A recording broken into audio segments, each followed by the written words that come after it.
We always think of the heart as this incredibly powerful, resilient engine, right? But what if I told you that something as simple as the cold could just stop it, flat? Today, we're diving into that exact chilling connection. I mean, it sounds kind of crazy, doesn't it? How can just being cold stop your heart? But that is exactly what happens in severe hypothermia.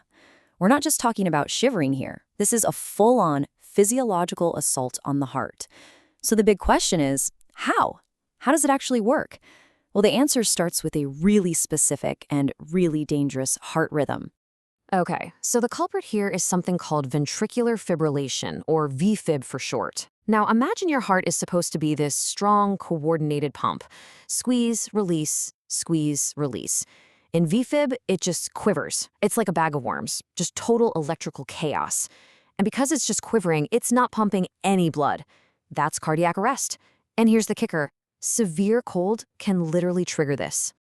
All right, so let's get into the mechanics of this. How does cold actually cause this chaos? It all starts when your body temperature crosses a certain line. A line where cold stops being just a feeling and becomes a critical threat to your heart's entire electrical system. And here is that line, 86 degrees Fahrenheit, or 30 Celsius. That's the magic number, and not in a good way. Once a person's core body temp drops below this, everything changes. This isn't just, I need a jacket cold. No, this is the danger zone. This is the threshold where the risk that VFib we just talked about, it just skyrockets. So why? Why is that temperature so critical? It's because the heart muscle itself, the myocardium, becomes incredibly irritable. That's the best word for it. Think of it like a frayed electrical cord, just sparks waiting to fly. It's super unstable, ready to short circuit at the slightest little nudge. But what's actually happening on a cellular level to make the heart so fragile? Okay, let's go inside the icy heart. We're going to look at the physiology behind this and see what turns this strong muscle into something so dangerously sensitive. All right, so it really boils down to four main things going haywire. First, the electrical signals that tell your heart to beat, they slow way down to a crawl. Second, that delicate balance of electrolytes, sodium, potassium, it gets totally thrown out of whack. Third, the heart cells themselves become hypersensitive. So you put all that together and what do you get? A heart that's so twitchy that even the tiniest physical jolt can trigger a complete catastrophic failure.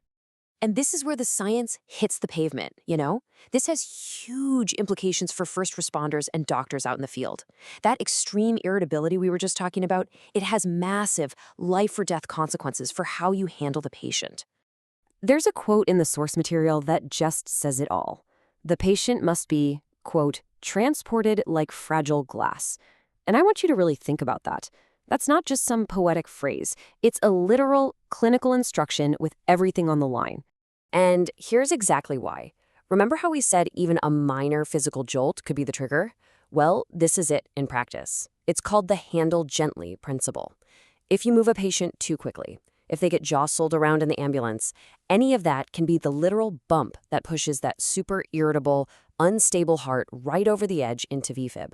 Okay, so let's say the worst happens. Despite all the gentle handling, the patient's heart does go into VFib. What now? Well, this is where things get really interesting, because the treatment is a complete paradigm shift. It turns standard emergency medicine completely on its head. Normally, if someone's in VFib, what's the first thing you do? You shock them, right? Defibrillation. That's priority one. But with a hypothermic patient, here's the crazy twist. Those shocks often don't work. A frozen heart just won't respond. The real treatment, the thing that's actually going to save them, it isn't electricity. It's heat. You have to get them warm. And this is a huge distinction.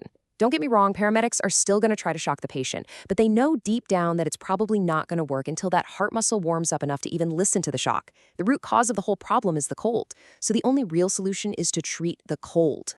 All of this leads to probably the most profound, most famous rule in all of hypothermia care. Think about it. You find someone, they're cold, they have no pulse, they're not breathing. Every single instinct you have as a human being or as a medic is screaming that they're dead. But in this very specific scenario, that instinct is dead wrong. And the reason why is just incredible. The very same cold that is stopping the heart is also acting like a protective shield for the brain.